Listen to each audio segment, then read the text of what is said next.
presse clandestine, la radio de Londres, l'édition de livres, de brochures et de tracts constituent un puissant moyen pour informer, convaincre et susciter soutien, engagement. La presse clandestine s'est investie dans cet effort à travers les centaines de milliers d'exemplaires imprimés et distribués sous le manteau dans tout le pays.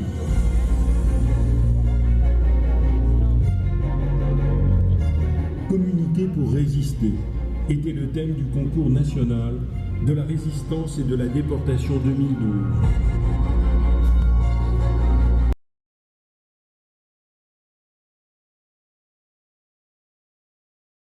Monsieur Luca Graziani, lauréat du concours national de la résistance et de la déportation.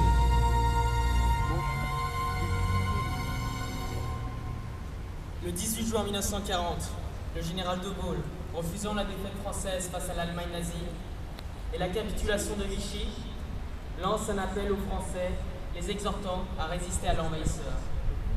Quoi qu'il arrive, la flamme de la résistance française ne doit pas s'éteindre et ne s'éteindra pas. C'est l'acte fondateur de la résistance. Composée à ses débuts de petits groupes, sans grande cohésion encore, la résistance va fédérer peu à peu, dans un même élan patriotique, des hommes et des femmes issus de milieux sociaux très différents. Les moyens sont dérisoires, mais dès l'automne 1940, la presse clandestine va faire son apparition. Valmy, Pantagruel, Résistance, autant de publications qui vont exacerber la fibre patriotique et contribuer à grossir les rangs de la résistance. Dès lors, un embryon d'organisation va se mettre en place, nécessitant la mise en œuvre de nouveaux moyens de communication. Depuis Londres, la BBC envoie des messages abstraits, surréalistes, que seuls leurs destinataires peuvent interpréter. Les nazis, conscients de la menace que représentent ces messages pour leurs forces d'occupation, vont interdire et brouiller ces messages. Parallèlement, Londres va progressivement doter la résistance de postes émetteurs pour récolter le maximum d'informations sur l'occupant. L'amateurisme des premiers jours va faire place à un système d'information organisé. Par ailleurs, soucieux de rassembler plus efficacement cette organisation, le général de Gaulle va déléguer à Jean Moulin la mission de créer le Conseil national de la résistance. Par sa masse et sa variété, la presse clandestine est une des originalités de la résistance française. Plus de 1200 titres de journaux clandestins, tirés à près de 100 millions d'exemplaires pendant 4 ans d'occupation. Ces 4 années d'un combat dans l'ombre contre l'occupant nazi feront près de 78 000 morts dans les rangs de la résistance française.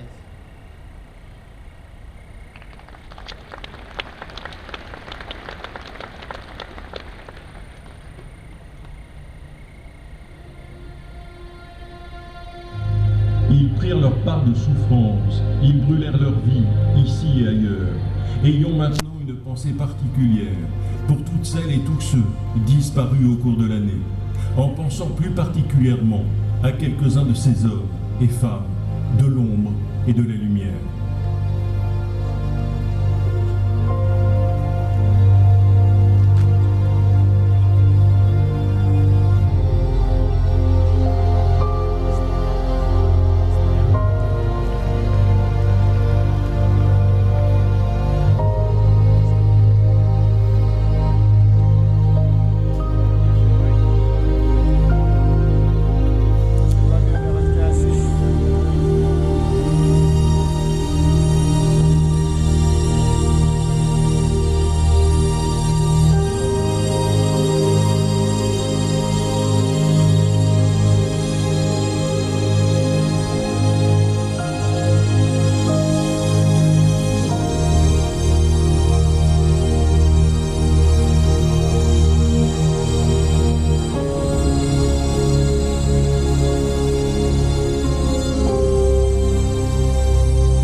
Le nazisme a pu broyer vos vies, mais vous, résistants, résistantes d'Europe, avec vos alliés, vous avez porté vos nations jusqu'à la victoire de la liberté. De notre combat a jailli la démocratie et l'Europe de l'espérance. Aujourd'hui, jeunesse, ferment d'espoir et de renouveau, car les valeurs et l'esprit de la résistance sont éternels et universels.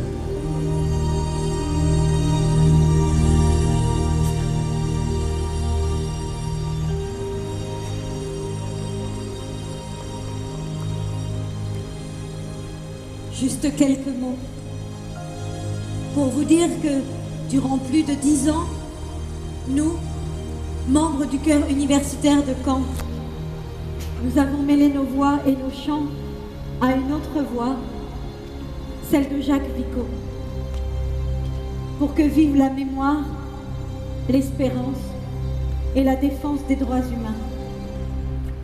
Nous l'aimions. Il nous manquera.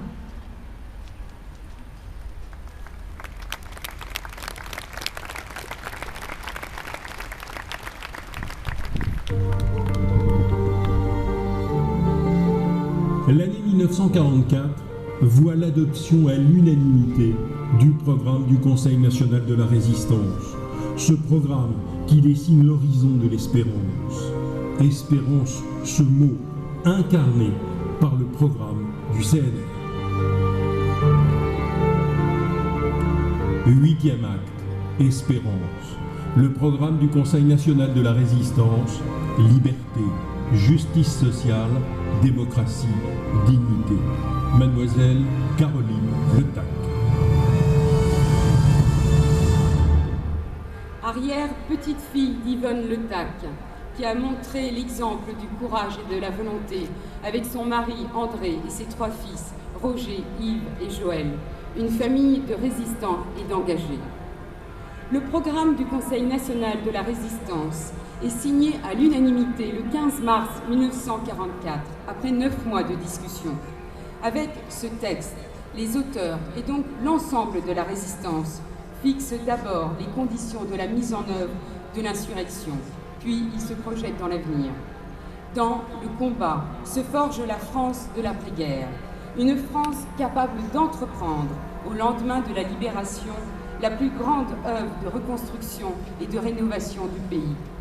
Liberté et justice.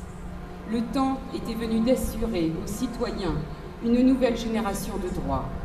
Le vent du renouveau souffle dans les pages du programme du Conseil national de la résistance. La volonté des auteurs d'étendre les droits économiques et sociaux dit quelque chose d'une intention collective exceptionnelle.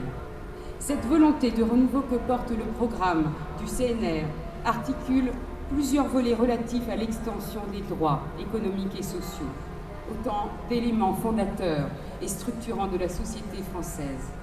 En l'espace de 2 ans, la plupart des réformes préconisées seront mises en œuvre.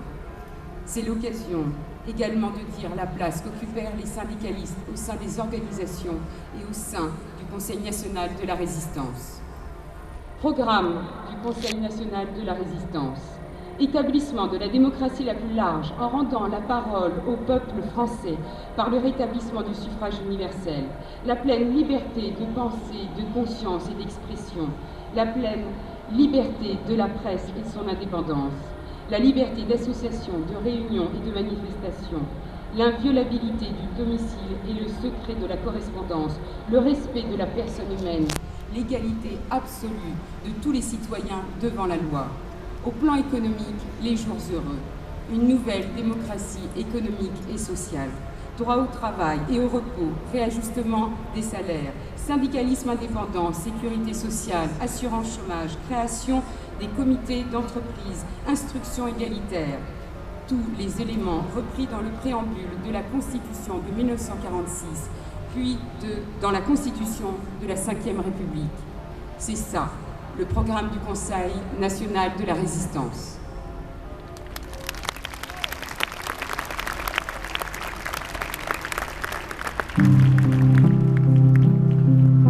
Quand la liberté dépasse le sens de sa propre vie, quand l'exigence de l'unité dépasse les différences de sensibilité, soyons les héritiers du Conseil national de la résistance.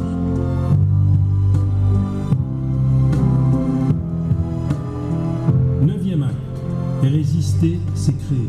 Créer, c'est résister. Monsieur Lilian Thuram. président de la Fondation Lilian-Thuram, Éducation contre le racisme.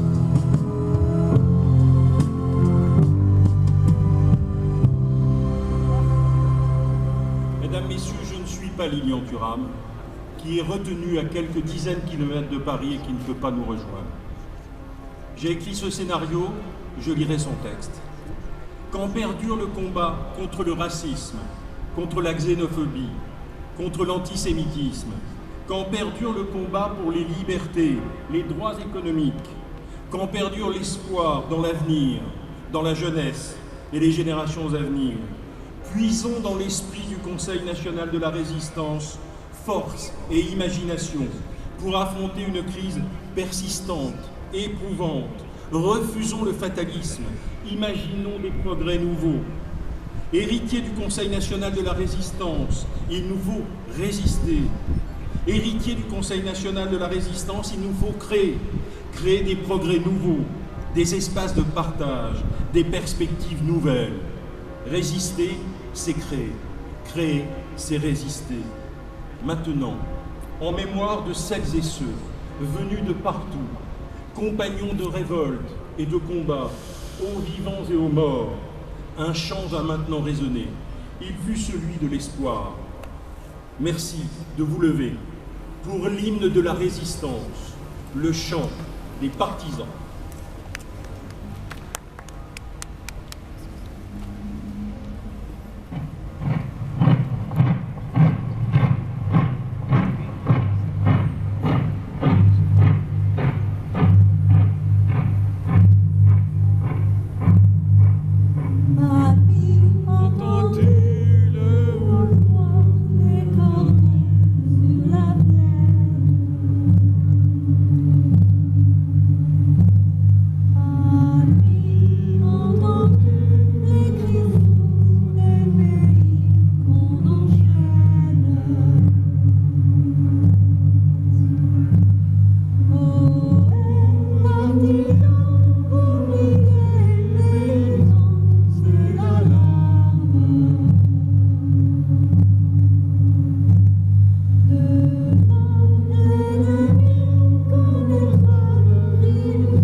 que la mémoire de la libération vive et perdure dans le cœur des hommes et au cœur de la ville. Sur la proposition de Bertrand Delanoë, maire de Paris, de rendre hommage aux résistants, aux Français libres, aux Alliés et à tous les insurgés qui ont libéré Paris, le Conseil de Paris, à l'unanimité, a décidé que dorénavant, la place de l'Hôtel de Ville sera également l'esplanade de la Libération. Le moment est maintenant venu de le faire apparaître.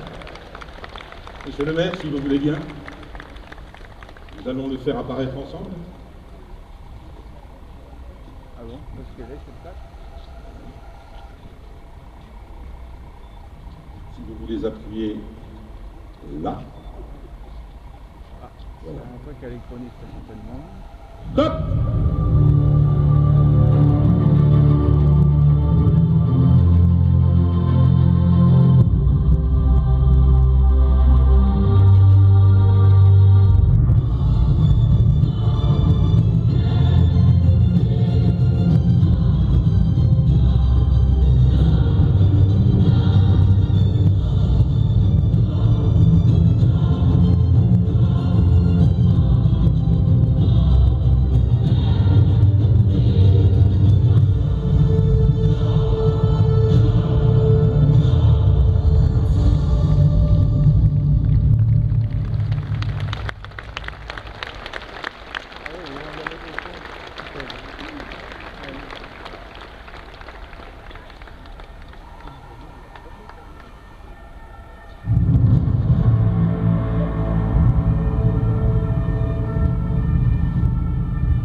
Messieurs, la cérémonie marquant l'anniversaire de la libération de Paris est maintenant terminée.